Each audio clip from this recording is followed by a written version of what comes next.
Okay, I'm back, and in the previous segment we talked about what was it that causes the seasons on the Earth, and now we also want to talk about another phenomenon, which is kind of strange, called retrograde motion.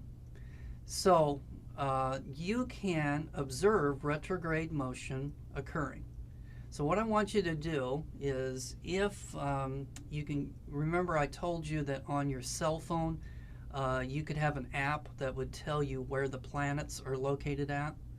So what you could do is see if you can find the planet Mars, for example, on your cell phone, and then go outside and see if you can find it at night. So let's just say, for the sake of argument, that I've got my red ball, which is going to represent the red planet, and let's say that at 10 o'clock tonight you go out and you look for Mars, and it's going to be located right here in the night sky. Okay, now during the course of the night, Mars is going to go across the sky because of the rotation of the Earth. But that's not what we're talking about. So you're going to go outside and find the location of Mars at 10 o'clock in the evening. Okay, then go out the following night at the same time, 10 o'clock in the evening, and you'll notice that Mars is not going to be where it was the previous night. It will have moved a little bit. Now, during the course of the night, it's still going to go across the sky, but that's not what we're interested in. We're talking about its starting position from night to night at 10 o'clock in the evening. So then you go out the third night and you look for it, and it will not be here. It will be maybe over here. So you have to observe Mars over a period of many weeks. And then if you were to plot the position, the starting position of Mars on a piece of paper over the course of many weeks, you would see that it goes here, here, here, here, and then eventually it will come to a spot and then will appear to be going backwards, and then will start going forwards again. So that backward motion is going to be called retrograde motion. So what we want to do is to really explain what is causing that backward motion. It's an apparent motion. It's not really going backwards. So if you don't mind, watch this video here, Retrograde Motion by UNL Astronomy on YouTube. Okay, so did you watch it?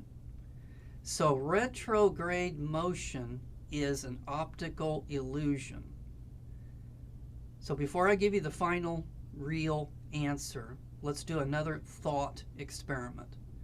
So let's pretend that you're out on the highway. All right, so I'm here on the highway. I'm going to be going in this direction, and let's say that I'm going at 60 miles per hour. All right, and now let's say that I'm going to pass a car. So the car is going to be over here, and this car is only going at 55 miles per hour. But I'm going at 60 miles per hour, so I'm going faster.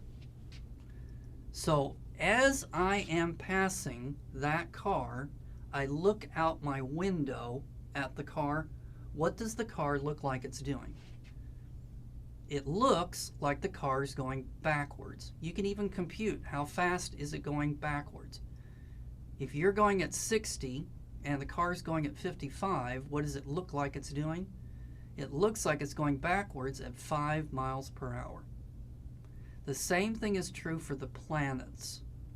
So as the Earth passes another planet in its orbit, so again, let's go back to Mars, Earth goes around the sun faster than what Mars does. So we'll find out later why, but just take it for granted that the closer the planet is to the sun, the faster it goes around.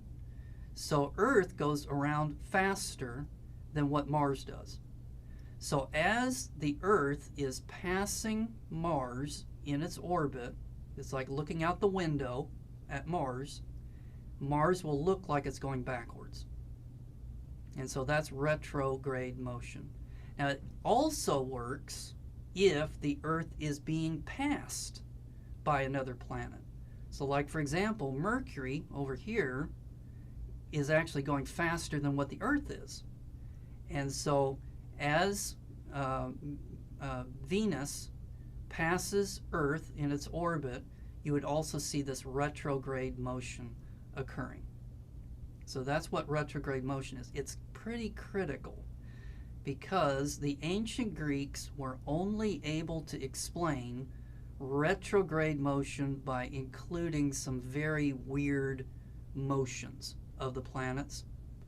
And so that is because they had to include that because they thought that the Earth was the center of the universe and all the planets went around the Earth.